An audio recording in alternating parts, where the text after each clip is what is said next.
this speech before, oh my God, the talk before was like, I hope everyone feels as moved as I do.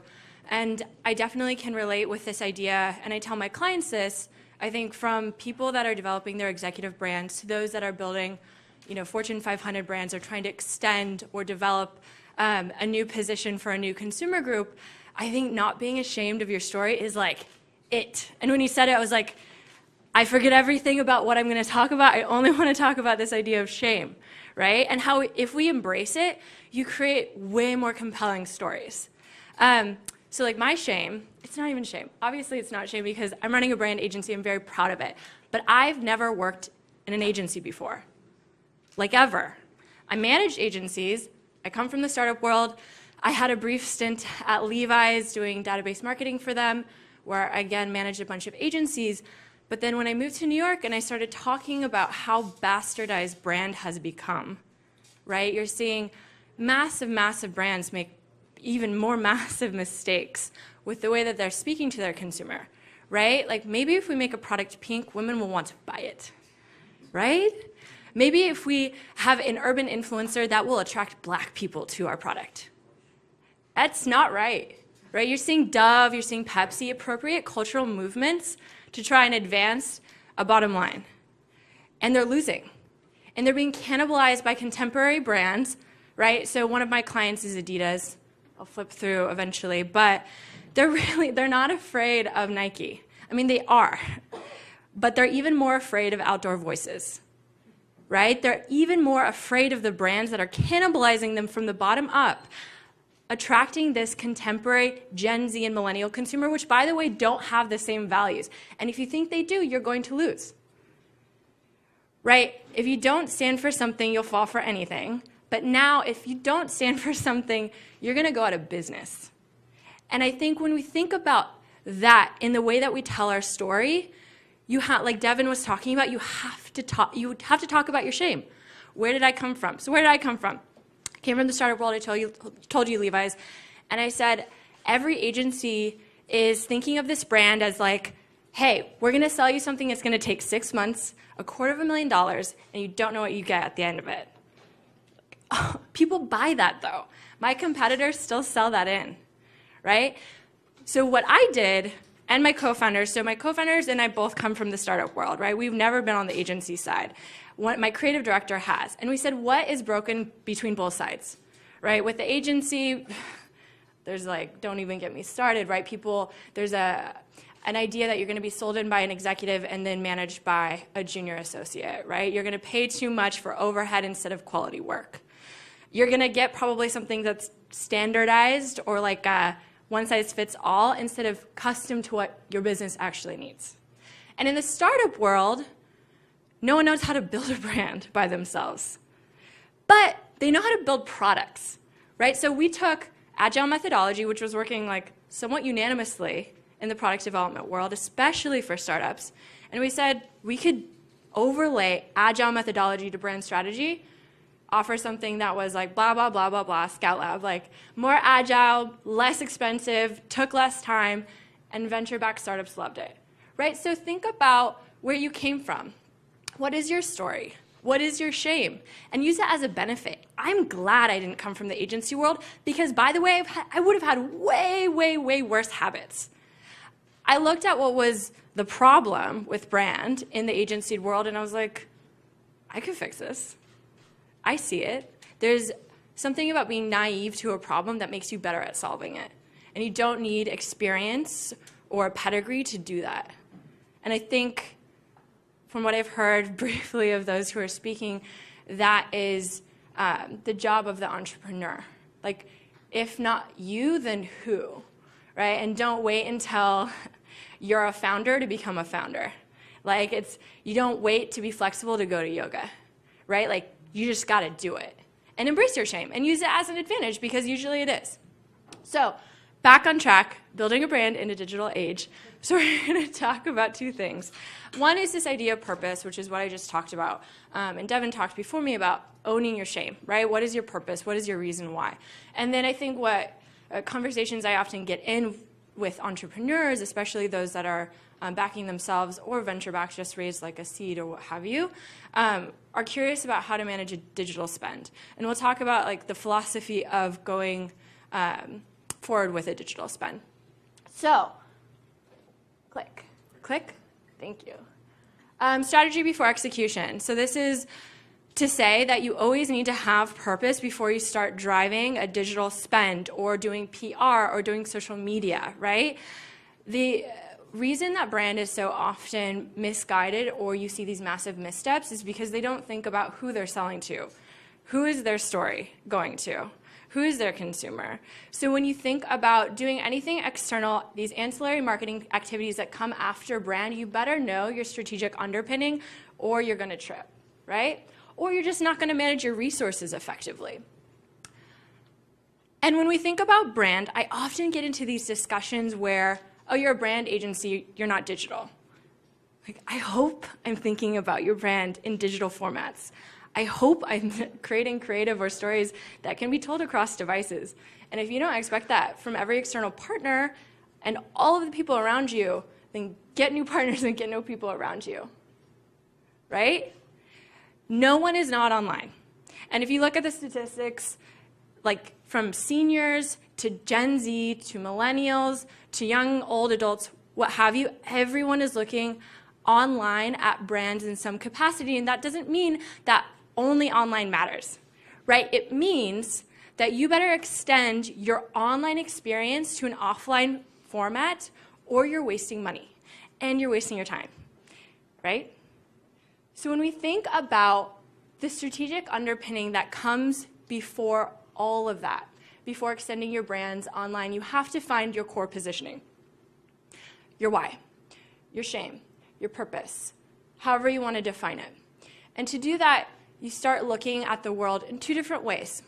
So you have your consumer, whether you're B2B, B2C, this existential crisis should be adapted by every company.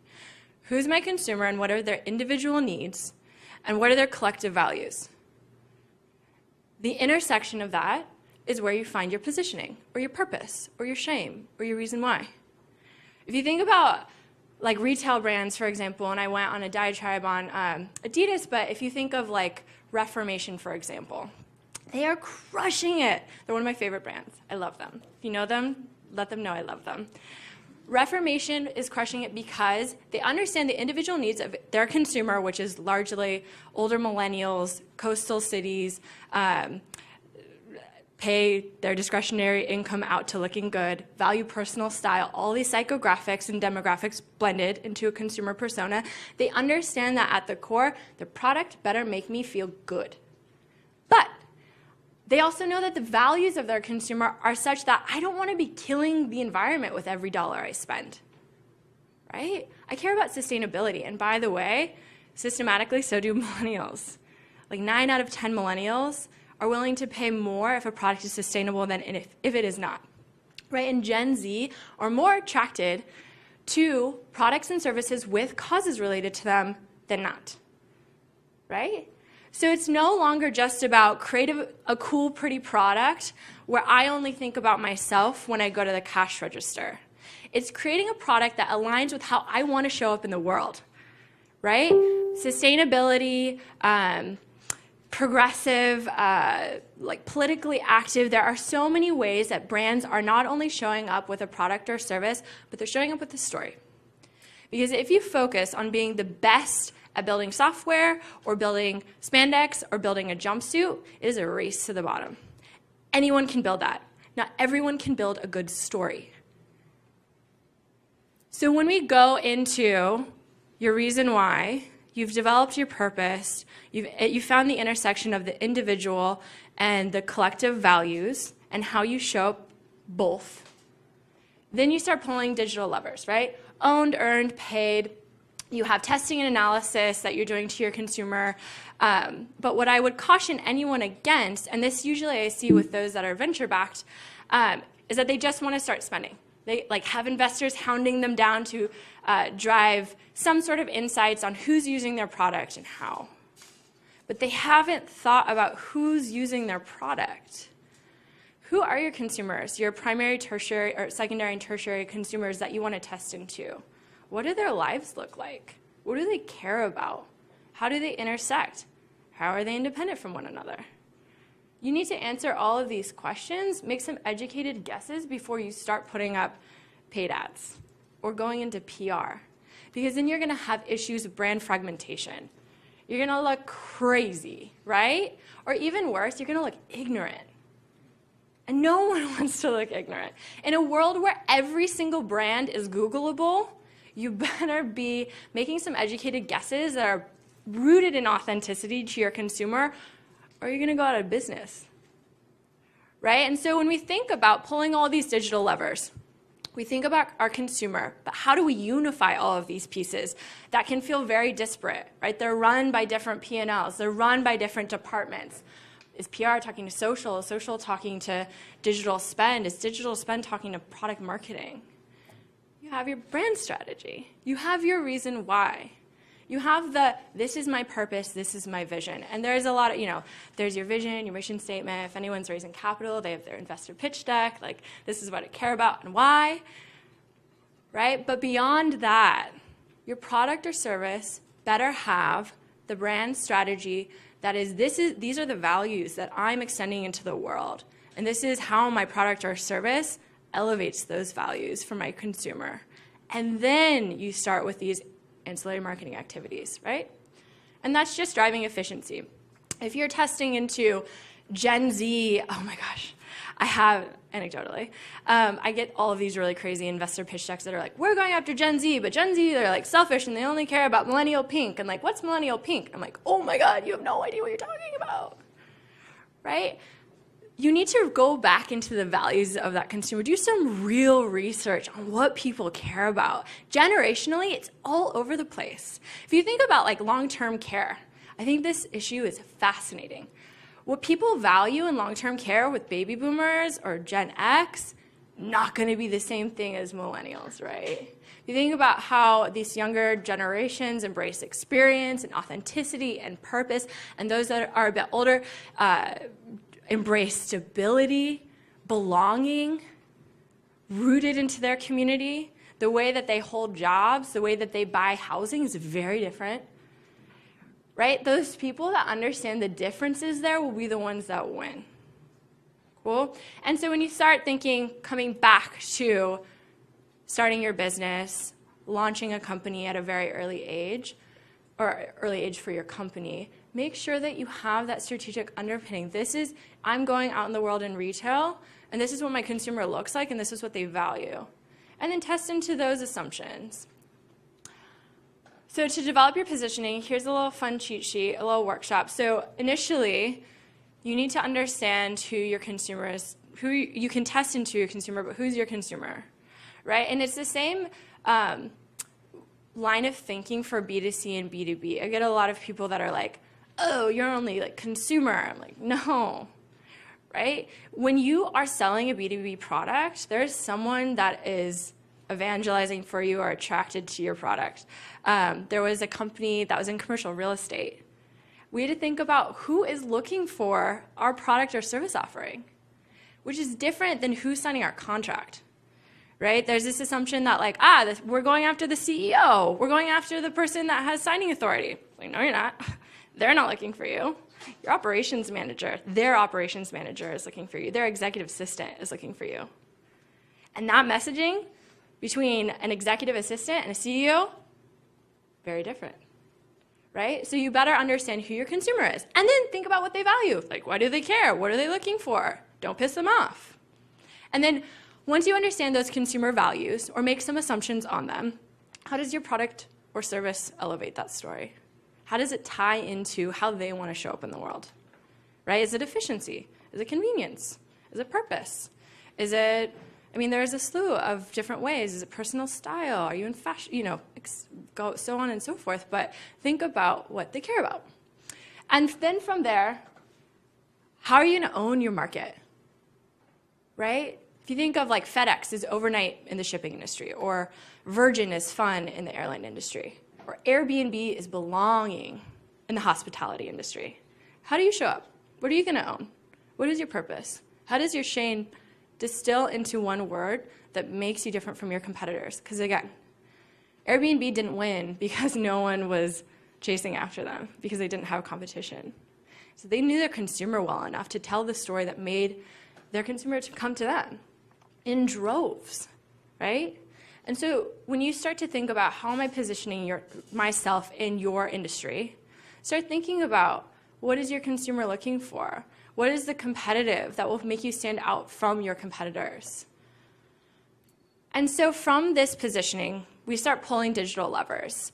And this is kind of like the more tactical piece of this talk. But start thinking about what you can test into. How is that unified? If I'm making the assumption that I'm going after, elder millennial women that are on the coast, right? Me. Then I'm going to start making assumptions on what kind of creative I'm looking for. Am I looking for groups? Am I looking for individuals? Am I looking for product shots? Depending on what kind of service or product offering you're selling.